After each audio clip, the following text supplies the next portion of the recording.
Welcome, everyone. My name is James Watley from the Eastern Canada Division of the Northeastern Region of the National Model Railroad Association. I'm joined by fellow ECD member and presenter Greg Williams, whose talk, Taking Electronics to the Next Level, Arduinos, will follow shortly.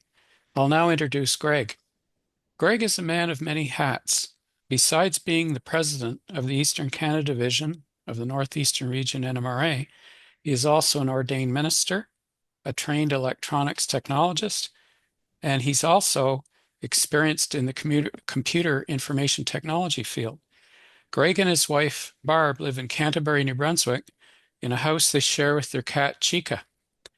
Greg has the gift of being able to quickly master what might initially seem to be a complex subject, boil it down to its essentials, and then explain the material in a very understandable way.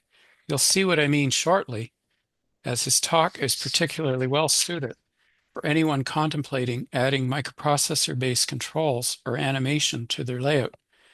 Luckily, Greg is happy to share his knowledge with us, so without further ado, please take it away, Greg. Well, thank you very much, James. Now just let me share my screen here and we can get the presentation underway.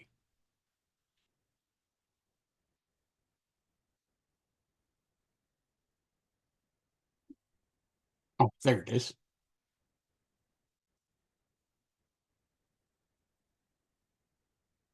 All right, you should see the presentation now. So, Arduinos in model railroading. From nano to mega, what they are and what they can do for your layout. First of all, we're going to talk about what exactly an Arduino is. Well, what it is a programmable microcontroller on a circuit board. They were originally designed by the Arduino company for education to teach children and adults electronics and coding or programming. The entire project is open source. It's based on an inexpensive and very commonly acquired chip, and the design of the board that they put the chip on is open source, which means that anyone can use that design to make a board of their own. You don't have to buy one from the Arduino Corporation. There are several formats, footprints, form factors, whatever word you want to use, for Arduinos, from the Nano, the very smallest, to the Mega, which is the largest board they make. And it is definitely something that you can learn to use. The fortunate thing about electronics and programming or coding is that it is very logical. You go from one step to the next and you build on everything that you learn. So as you go through it, you learn. Nobody is an expert from the first. So if you say, I don't know anything, I can't do this, that isn't true. Because starting small, you can build on one thing after another, simple concepts, and then come out with something that is very useful for your layout. So what is a microcontroller? Well, it is a small computer on a single chip. And really, all a computer is something that you can give instruction and it will produce an output. That's what you do when you use your computer, your laptop, your desktop. You are putting things into the computer when you move the mouse and type on the keyboard. And the computer is taking that and showing you a display, something that you can see on your screen. Now, it contains one or more processing units. The microcontroller or brain or CPU, central processing unit of your computer, has many processing units on it. It has one for mathematics, there's often one for video, all that kind of thing. Of course, the Arduino is a very simple microcontroller. And simply, it has inputs and outputs that you can manipulate with code. Code, program, instruction, all means the same thing. And yes, code is simply a list of instructions that it gives you, that you give it. The important thing to remember is there is a very limited amount of instructions that it can understand. So you don't have to learn a new complicated language like Latin. You simply need to learn the instructions to tell the Arduino, the microcontroller, what it is you want to do. So let's have a look at one. This is the Arduino Uno revision 3. The most common Arduino out there, the most, not necessarily the most inexpensive, but it does so many things that this is the most common one, the first form factor that they designed, and it is in thousands and thousands of schools, education, and anybody can buy one of these, very accessible. So let's have a little look around the Arduino and see what makes it up. First, we start with a USB port. Now, this particular one is a very common one, the large USB, like you would see on a printer, although printers don't have them very often anymore because everything is Wi-Fi.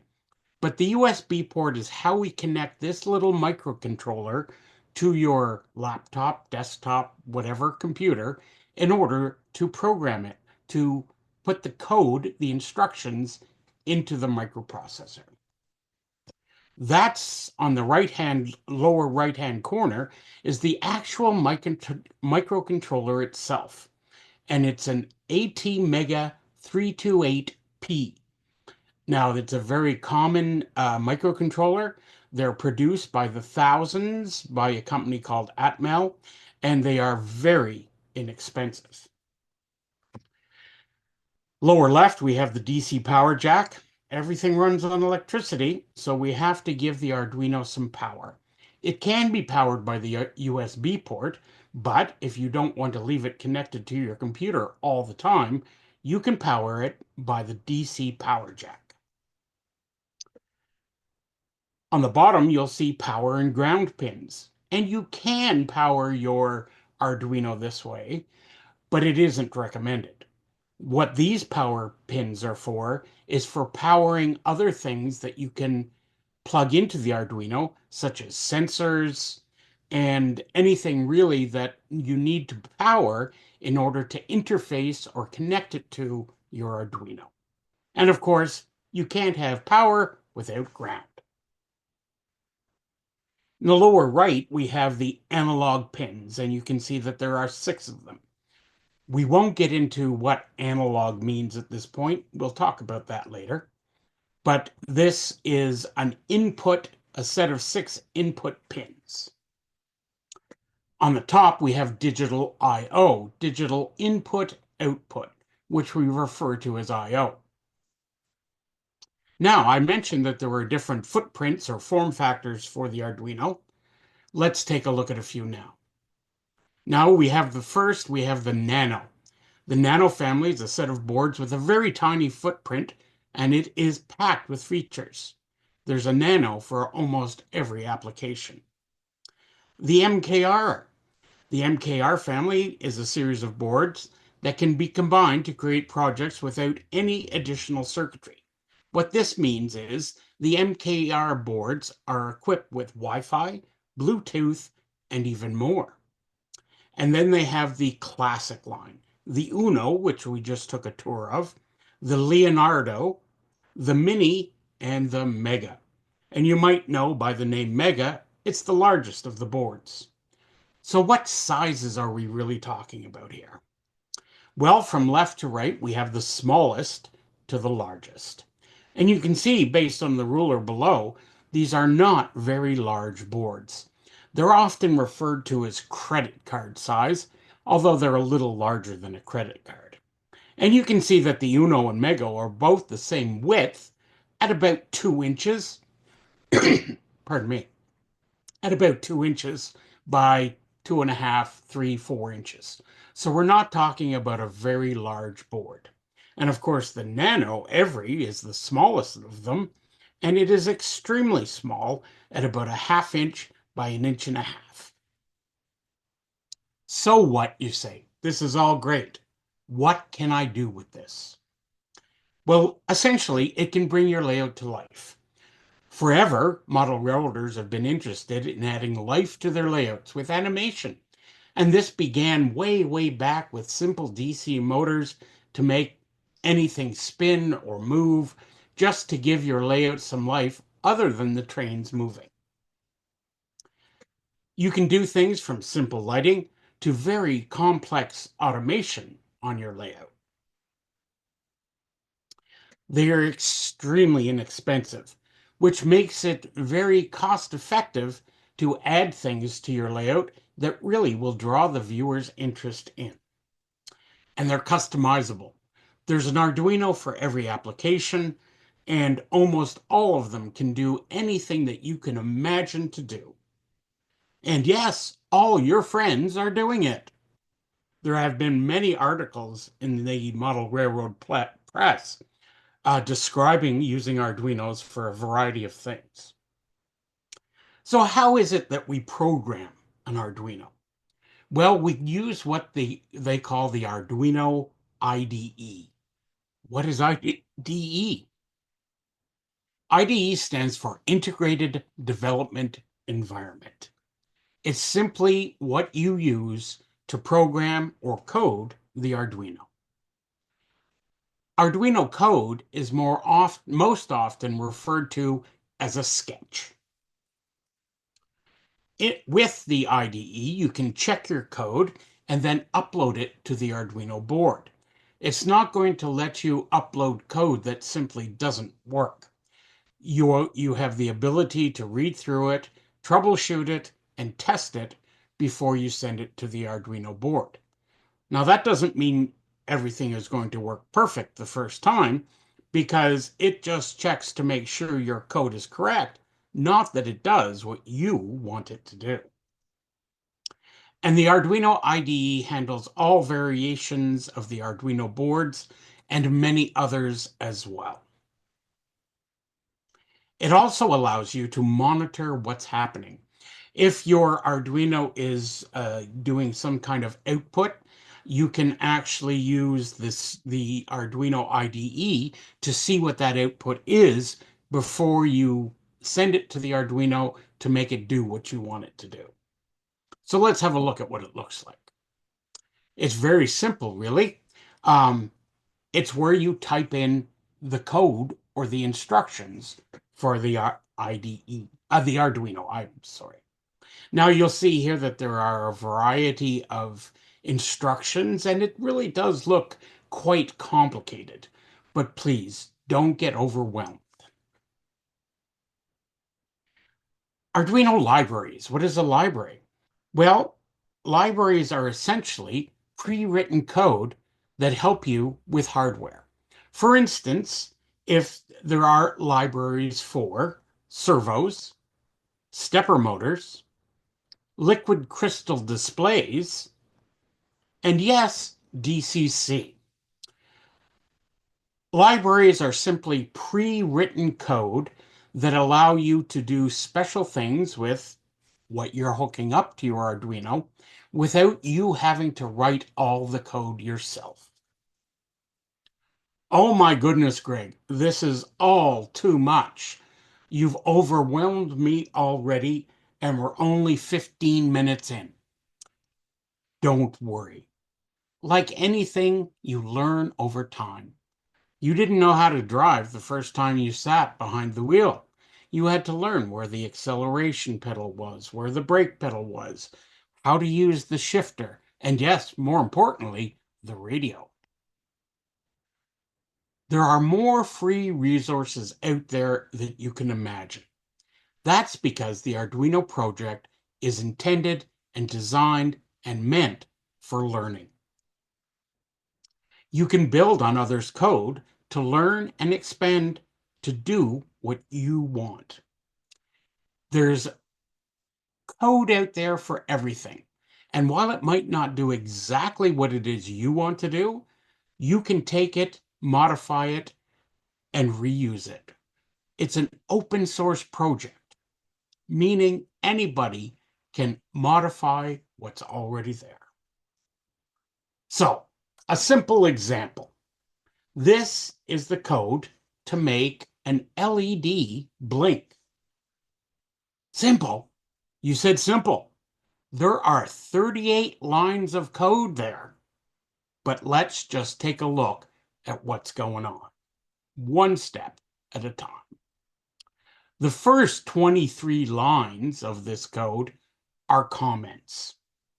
A comment is simply anything that you want the person who is looking at your code to know.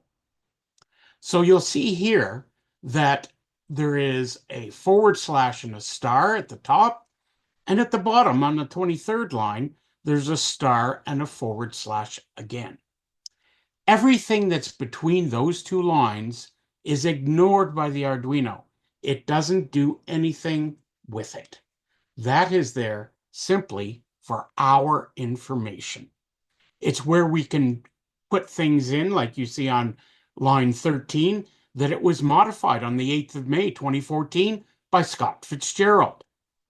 Again, by Arturo Guadalapi on the 2nd of September, 2016. Again, this indicates that this is open source code. Anybody can modify it, and if you modify it, you can add your name and the date you modified it. And it says in line 20, this example code is in the public domain. Anybody can use it. And on line 22, there's the address to the website where this example lives. Now, if you look at lines 24, 30, and 38, they're just blank. That's formatting, so to make things look neat. I've highlighted them there in red. Now we have these double forward slashes. What do they mean? Well, if you just have one line where you want to put a little note to yourself or to somebody else, you can use the double forward slashes. It's a different way to comment than the forward slash and the star that we saw earlier. Now, void setup with two brackets. This is in every sketch. It's simply the code that sets things up for what you want your Arduino to do. And void loop, similarly, is in every sketch. And it is where you put the code that tells the Arduino what it is you want it to do. So the only real commands here are lines 28, 33, 34, 35, and 36. 5 lines of actual instruction. Here's one that's slightly more complicated. Oh my goodness, Greg, you're talking about 130 lines of code? That is impossible. This is simply a larger sketch. And no matter how complicated looking a sketch is, the exact same format is used. There are commonalities in every sketch. Every line builds on the previous. The amazing thing is about an Arduino is you can make it do more than one thing. You can have an input for several things and an output for several things. And as your code goes through step by step, line by line, different things will happen. You simply learn one piece at a time, just the way Johnny Cash built his car. A case study with LEDs. We'll start simple with that flashing LED. If we look at how we wire it up, there isn't much to it.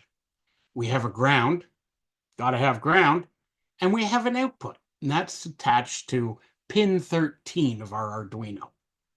To the right, we see pin 13, which is going to control our LED by applying a current to it. And you can see that it goes through a resistor. That's because we need resistors to protect the current of the LED so it doesn't blow up.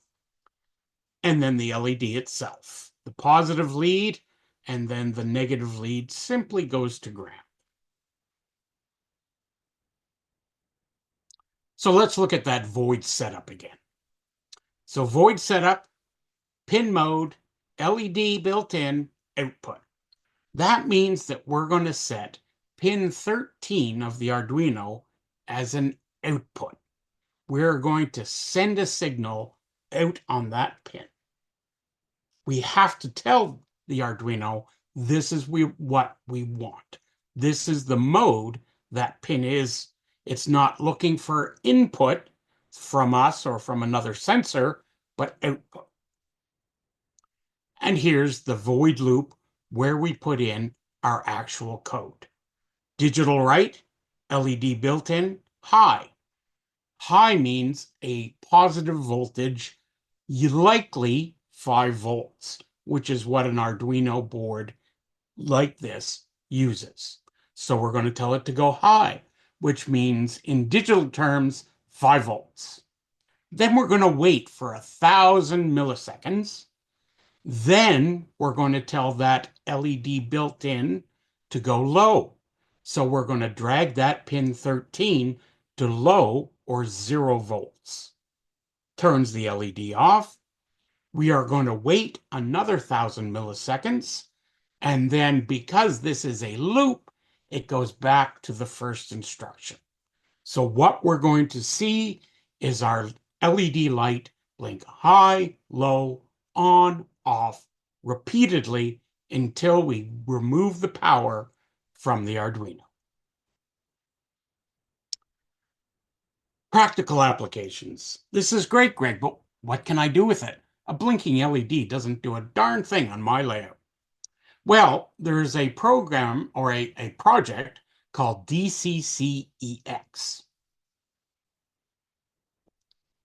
DCCEX started out by a fellow who wanted to automate his little N-scale layout. And so he designed a circuit to use an Arduino to produce the DCC signal that he needed to run his trains. Oh, I apologize. This has grown into the DCCEX project, a bunch of programmers working on an open source solution so that we can run our trains with DCC.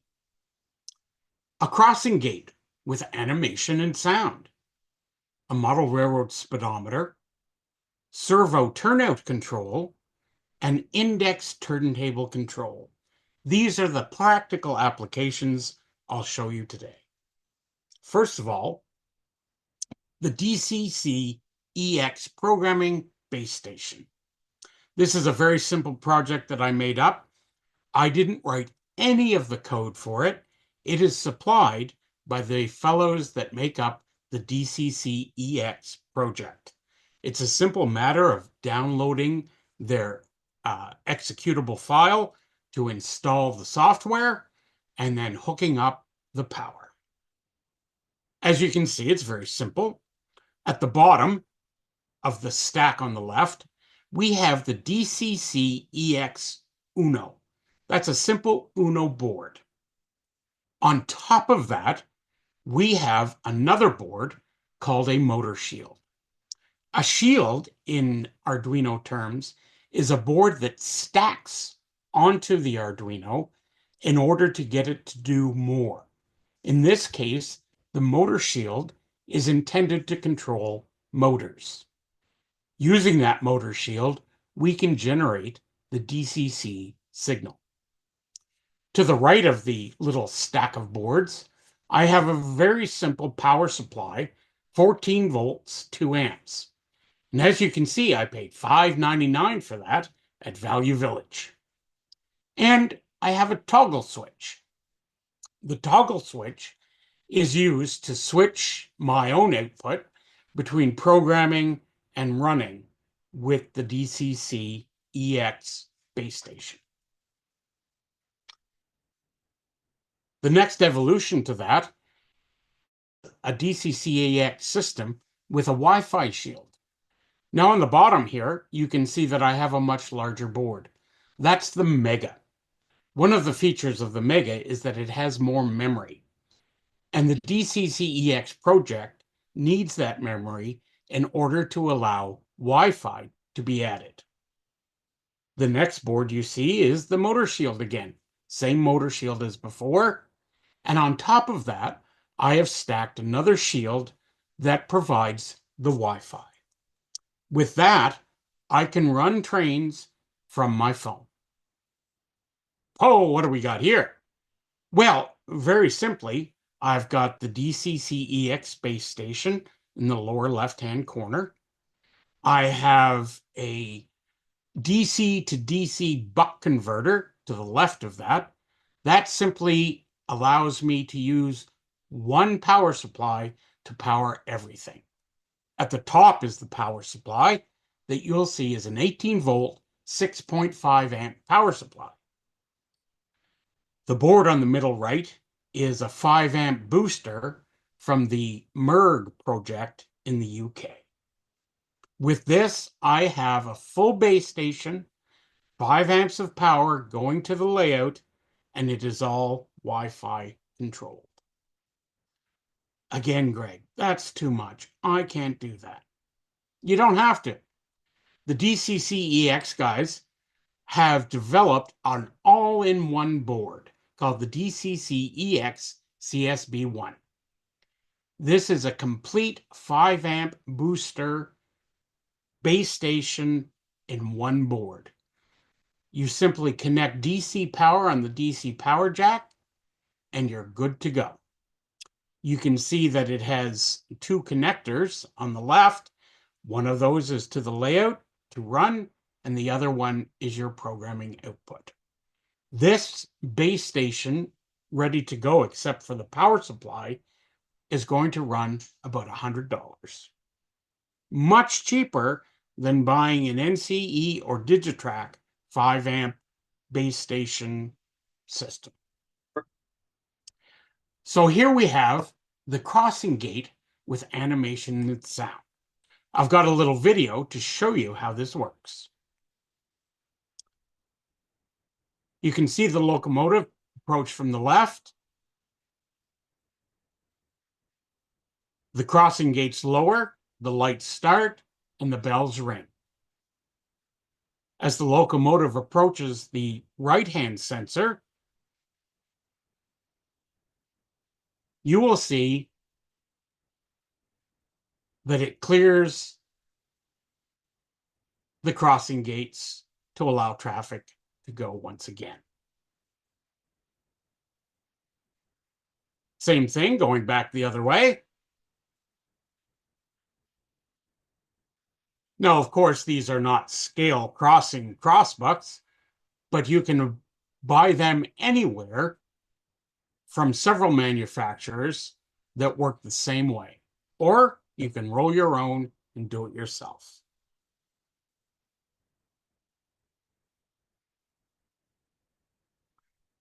So this is a diagram of what's going on there. It looks complicated, but when you break it down, it's not. In this case, I've used an Arduino Nano. I have power going to it, power and ground, and I use the power and ground pins on the Arduino to power everything. You can see I have 5 volts DC coming in, and then you'll see a red line on everything here. The servos, the optical sensors that I'm using, and the LEDs. The positive, or red, all attaches to VCC. VCC meaning 5 volts. On the right-hand side, you'll see a little device called the DF Player Mini, which is playing the MP3 sound of the bell ringing, which also connects to a speaker. So on the left, we have the sensors that sense the locomotive. At the top, we have the servos that are moving the crossing gates. And on the right, we have the MP3 player to give us the sound. 3 things all going on at the same time. 4 if you count the LED flashings. And in practicality, here's what it looks like on the board. It's not that complicated. 1 wire at a time, 1 step at a time. And this is the underside showing the 2 sensors on the left and the right. The lower right picture shows a close-up of the sensor. This is an IR sensor. IR isn't a perfect way to sense things, but there are different sensors for almost every application. Next up is my model railroad speedometer, which is very useful for speed matching locomotives.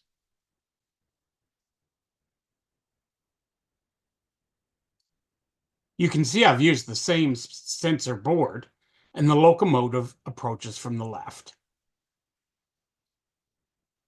When it hits the sensor, you'll see the display go to speedo timing. It is now timing how fast the locomotive is running. And it shows it will stop when it hits the other sensor.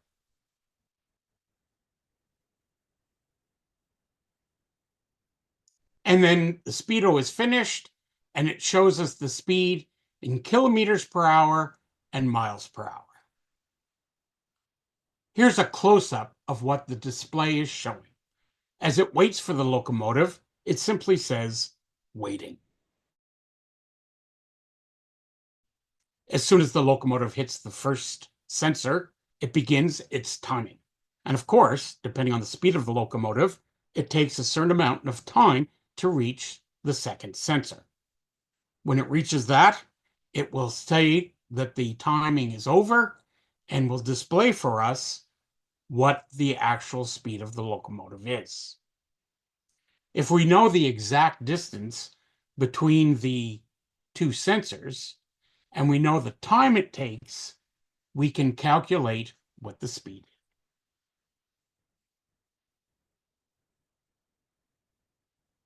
And again, here are the connections. This is even simpler than the crossing gate because we simply have the two sensors and the output to the display. All those blue wires are already connected. There's only 4 wires to connect for the display, VCC and ground, positive and negative, and then 2 data pins coming from the Arduino Nano telling the display what to do. On the back, all we have is the display and the Nano and a few wires.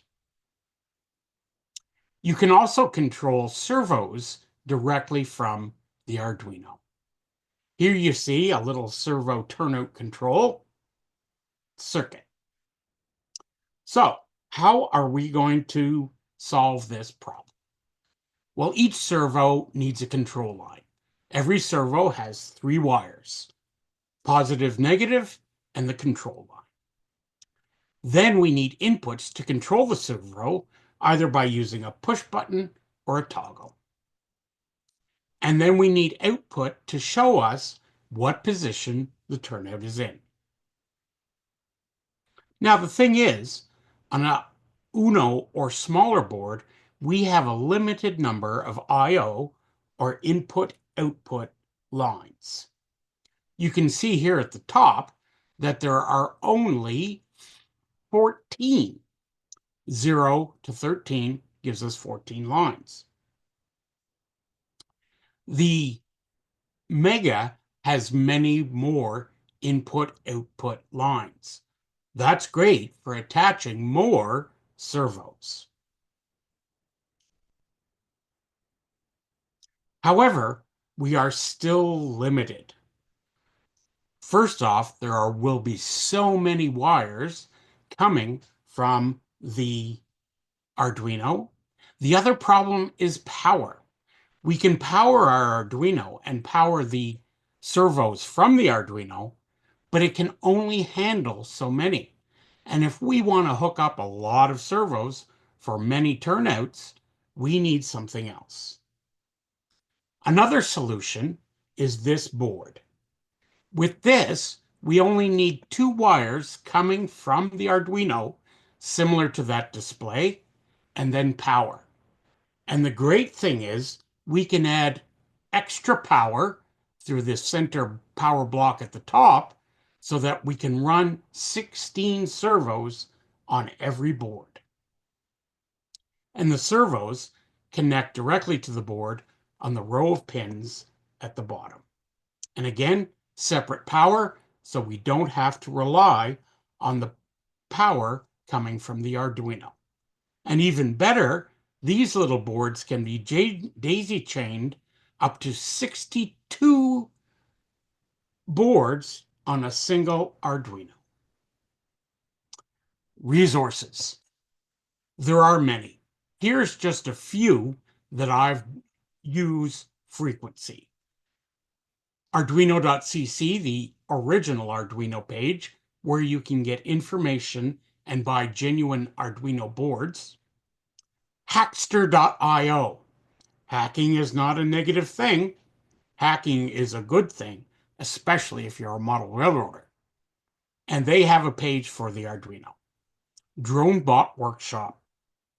This guy does all kinds of amazing projects with Arduinos and all other kinds of different microcontrollers. He also has a forum with a separate section dedicated to model railroading. Also, scalemodelanimation.com. Jeff Bunza, who often is in the MRH magazine online, has done a multitude of animation projects using Arduinos and servos. And I used his code with a little modification for the crossing gate example I showed you. And of course, at the end, we have fancy book learning. One of the greatest books that I've found is called the Arduino Cookbook. It gives you very simple projects based on a variety of sensors, inputs, and outputs to do just about anything that you can imagine you want to do. And again, the great thing is one thing builds on the other, and you can make some very complicated things simply by adding one small piece at a time. That's all I have for you today. And we'll now go back to James. Well, thank you, Greg. That was a wonderful summary of the Arduino, and I really impressed with the way you've presented the subject because, as you say, it's could be initially daunting, but we all had to learn to drive and start somewhere. One of the questions I had relates actually to your last point about the resources. I know at one time that Arduino, under their own brand name, sold a kit that came with a project book in it. And then there were also third-party Arduinos. Um, if someone was totally brand new to the subject, but they wanted to learn, uh, what are your thoughts about, or first of all, is the kit with the book still available? And what are your thoughts about using something like that as opposed to buying individual pieces and looking at online resources and so on? Those kits are still available. I would imagine there's one from the Arduino company. There's one available on Amazon that is quite inexpensive, and it's from a company called Canaduino, and it's a Canadian-based product. Um, and it includes a variety of sensors and outputs. There's a servo in there and a little display. And again, it has a project book, and it will take you through a variety of things to help you learn. And I think that is an excellent way to get started because you can go through the projects they show, and then you can also build your own things with it later. So it's never a waste. Reminds me of my old Radio Shack 150 in 1 project that got me going in electronics when I was a kid. That's familiar. I didn't have that kit. I had a lesser kit, but it was pretty nice because it came with everything you could do and it did many things. So it was a wonderful way to learn instead of trying to roll your own when you're inexperienced, you're not sure how to go. But another question I have is let's say that you start writing a sketch to flash an LED or whatever, and let's say it doesn't work. I mean, I don't know too many people whose first program worked off out of the gate. But you mentioned that the Arduino IDE checks the code before it uploads it. But are they really checking? I don't think they're checking the external functionality, like exercising the inputs and outputs, or how far can it go in that checking? Well, yeah, absolutely. It doesn't go very far. As I mentioned, it's not going to correct an error in output or input.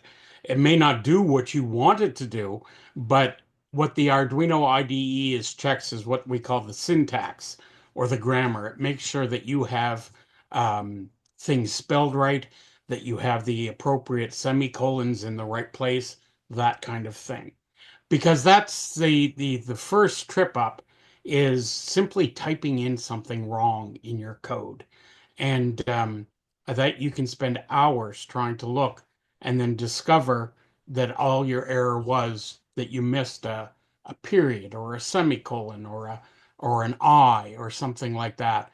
And that's where the Arduino IDE helps, is it checks that for you and highlights where the error may be.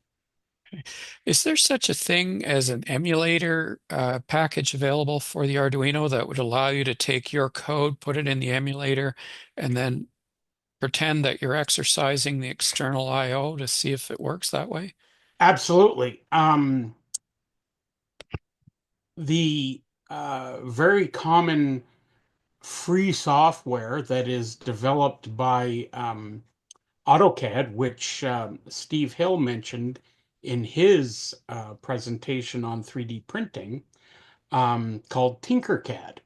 And Tinkercad not only allows you to draw, but it also allows you to draw circuits, and it has Arduinos included there, and it has a run function so that you can upload the code that you want to run and make the Arduino do what it wants to do, and you can see it right on the screen.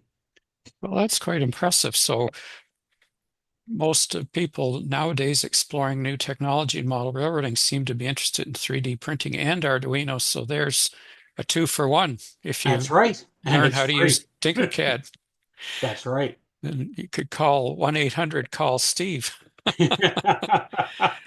Well, that's a wonderful presentation, Greg, and I thank you for all the effort you put into making it so clear. And we look forward to more presentations from you in the future if you're interested.